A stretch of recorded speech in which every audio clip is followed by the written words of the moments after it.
É, Bom dia, boa tarde, boa noite. Meu nome é Eduardo e se você está vendo esse vídeo, eu espero que você seja abençoado pela palavra de Deus e o que eu queria falar é sobre o templo.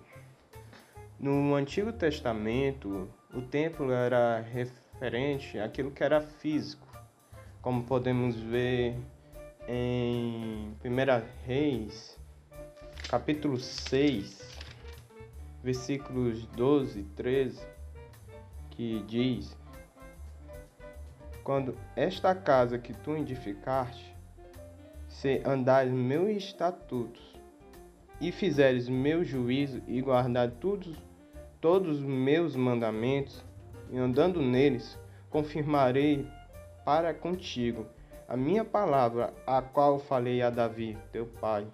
Habitarei no meio dos filhos de Israel, e não desampararei meu povo de Israel. Nesse capítulo, podemos ver Deus falando com Salomão sobre ele permanecer nos estatutos do Senhor em sua palavra. Ambos a Salomão já ter concluído fazer a estrutura do templo. Ainda ele teria que fazer os utensílios, ainda cobrir o templo com ouro, mas Deus queria que ele guardasse os estatutos do Senhor. E o templo foi sim concluído. Só que não era só o templo em que era importante tanto para Deus, mas o que era importante fosse a adoração, fosse a busca pelo Senhor. Tanto podemos ver isso no capítulo 8, versículos 5 e 6. E o rei Salomão e toda a congregação de Israel se ajuntaram e permaneceram diante da arca, sacrificando ovelhas e vacas, que não se podiam contar e nem numerar pela sua quantidade. Assim trouxeram os sacerdotes a arca da aliança do Senhor no lugar santo dos santos, no lugar santíssimo, até debaixo das asas dos querubins, e oferecer sacrifícios, oferecer holocaustos ao Senhor era uma grande honra, ainda mais no lugar do Santo dos Santos, o Santíssimo Lugar, onde o principal do sacerdote só poderia entrar uma vez por ano lá, de tanto consagrado que era esse lugar. Mas podemos ver na Bíblia que depois de alguns tempos, reis se levantaram, abandonaram o Senhor e esqueceram do Deus que os guardava, aquele que tinha os sustentado no Egito, aquele que os tirou do Egito e trouxe para a terra prometida, aquele que os livrou das nações estrangeiras. Mas, como podemos ver, a humanidade, nós seres humanos, somos falhos.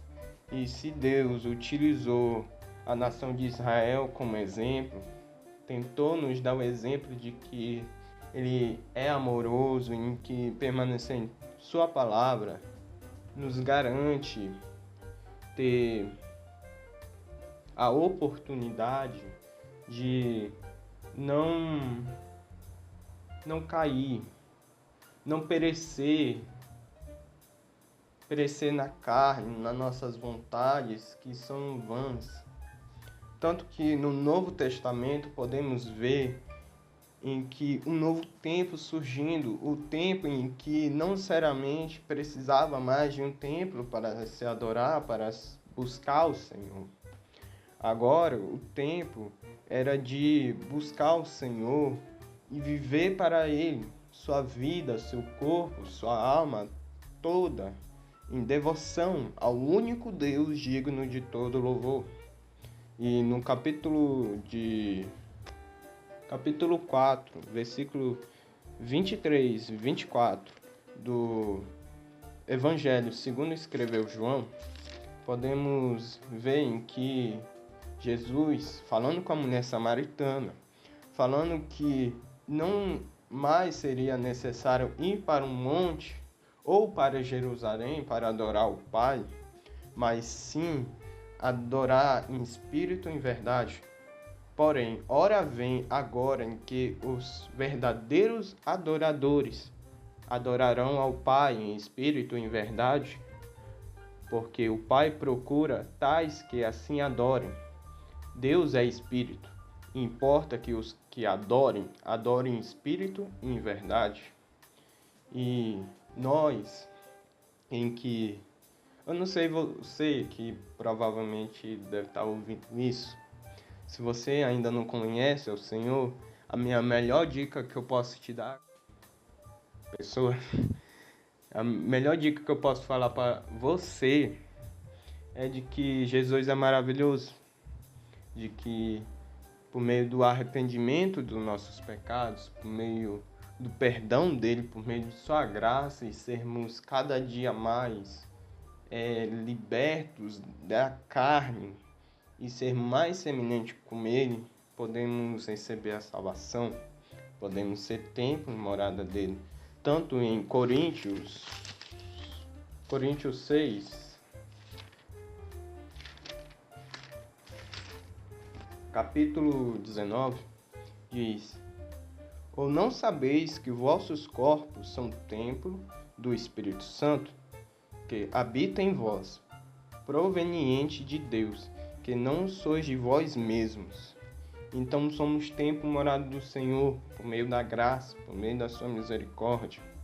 E como se manter firme, como ser um templo e morado do Senhor, que venham realmente ser genuínos ao Senhor.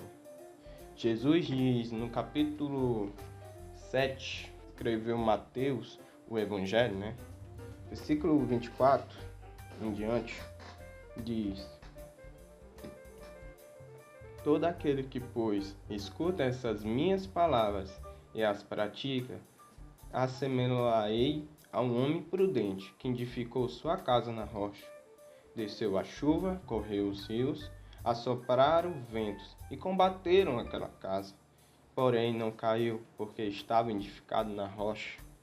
Se ouvirmos e praticarmos e buscarmos a intimidade com o Senhor, naquilo que é eterno, que é o nosso Deus, podemos permanecer em tempos difíceis, em tentações, porque mesmo se tropeçarmos, quem nos levanta é Deus. É sempre por meio da sua graça que podemos ser renovados. E adiante fala que aquele que ouve as minhas palavras e não cumpre, compararei a um homem insensato que edificou sua casa na areia. Desceu a chuva, correu os rios, sopraram os ventos, combateram aquela casa, e ela caiu, e foi grande a sua queda. Se tivermos muito preocupados com esse mundo, se desejarmos tantas coisas, até mesmo ficarmos longe de Deus, é um perigo, porque uma hora ou outra vamos cair, e quão grande é a queda que podemos ter se não tivermos o Deus Todo-Poderoso para nos levantar, para nos erguer novamente. Eu espero que você tenha ouvido essa palavra de todo o coração, que Deus possa te dar força para permanecer firme no Senhor, porque é só pela sua graça que podemos ser salvos, sermos alcançados e poder estar na eternidade com Ele. E muito obrigado por ter ouvido isso.